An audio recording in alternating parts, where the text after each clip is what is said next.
Hello, and welcome back to another episode of SolarTechGuru. Recently, I received a complaint about an insulation fault in string inverters from a solar plant that's been operational for about 12 years.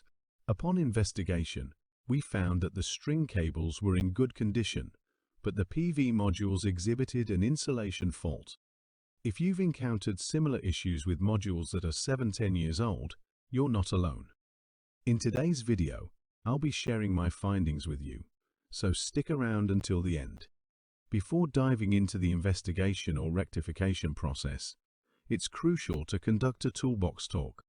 As a renewable energy expert, safety is my top priority. Whether you're familiar with the importance of toolbox talks and checklists for preventive and corrective maintenance activities or not, don't worry, we're going to discuss both in this video. Let's get started. A toolbox talk, also known as a safety toolbox talk or safety meeting, is a short, informal meeting or discussion in a workplace setting.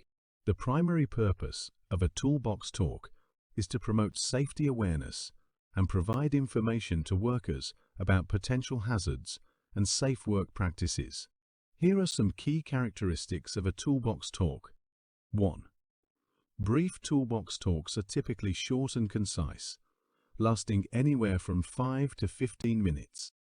They are designed to quickly convey important safety information without taking up too much time. 2. Informal. These talks are meant to be informal and interactive, fostering open communication between workers and supervisors. It's often a group discussion where everyone can participate. 3. Safety focus. The main topic of a toolbox talk is safety. It may cover a specific safety issue or hazard related to the job or workplace, and it provides guidance on how to mitigate or avoid those risks. 4. Regular occurrence. Toolbox talks are often scheduled at regular intervals, such as daily, weekly, or monthly, depending on the workplace's needs. This helps keep safety a top priority and ensures that all employees receive important safety information. 5. Participation. Workers are encouraged to actively participate in the discussion, ask questions, share their experiences, and offer suggestions for improving safety. 6. Documentation. While not always required, some organizations choose to document toolbox talks to keep a record of the topics discussed, who attended, and any action items or safety improvements identified during the talk. Toolbox talks are an essential part of a comprehensive safety program in many industries.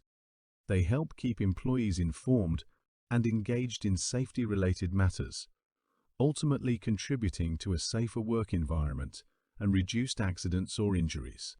The second important requirement is checklist. The checklists are important in maintenance for several reasons. 1. Preventative maintenance. Checklists ensure that maintenance tasks are not forgotten or overlooked. Regular maintenance can prevent breakdowns, extend the lifespan of equipment, and reduce the chances of accidents and injuries. 2. Consistency. By following a checklist, maintenance procedures are performed consistently and according to established standards. This consistency helps maintain the quality and performance of equipment. 3. Safety. Maintenance checklists often include safety checks to ensure that equipment is safe to operate. These checks can prevent accidents and protect the well-being of maintenance personnel and other workers. 4. Documentation checklists provide a record of maintenance activities. This documentation can be invaluable for tracking the history of equipment maintenance, identifying recurring issues, and demonstrating compliance with safety regulations and manufacturer recommendations. 5. Efficiency checklists can improve the efficiency of maintenance tasks by breaking them down into a logical sequence. They help maintenance personnel stay organized and complete tasks in the most efficient way, reducing downtime. 6. Training and onboarding. Checklists are valuable tools for training new maintenance personnel. They provide a clear, step-by-step guide for for performing maintenance tasks and ensure that essential steps are not missed. 7. Problem identification. Maintenance checklists often include sections for reporting abnormalities or issues. This allows maintenance personnel to flag and address problems as they arise, preventing more significant issues in the future. 8. Compliance. In some industries, regulatory agencies require maintenance checklists to ensure that equipment is properly maintained and meets safety standards. Following checklists helps organizations stay compliant with these regulations. 9. Cost control. Regular maintenance can help control costs by reducing the need for major repairs or replacements. Checklists ensure that maintenance tasks are performed on schedule, preventing costly breakdowns. 10. Accountability. Using checklists can help hold maintenance personnel accountable for their work. It provides a clear record of what tasks were completed and when, making it easier to assess performance.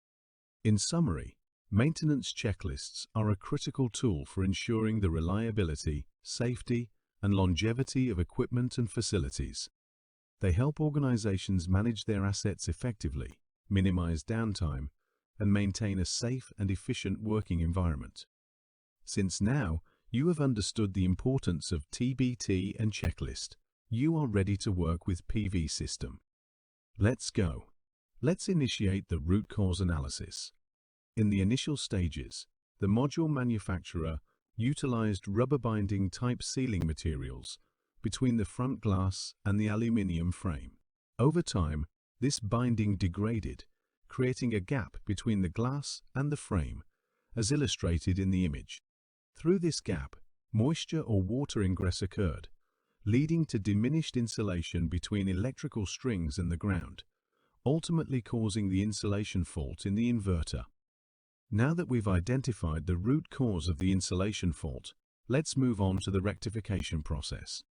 Firstly, clean the surface area thoroughly and ensure it's completely dry to eliminate any moisture. Next, apply the ERTV room temperature vulcanizing sealant around the edges to effectively seal the gap between the glass and frame. For the purpose of this trial, I utilized the RTV sealant, and you can find detailed information about it in the video description or the first comment. Let's observe how this process unfolds. Allow the sealant to cure overnight before connecting the module to the string the next day. Prior to connecting, it's essential to conduct a mega test. In conclusion, I trust that this process has provided clarity on addressing the insulation fault of PV modules. If you found the video helpful, please consider giving it a thumbs up, sharing it, and subscribing.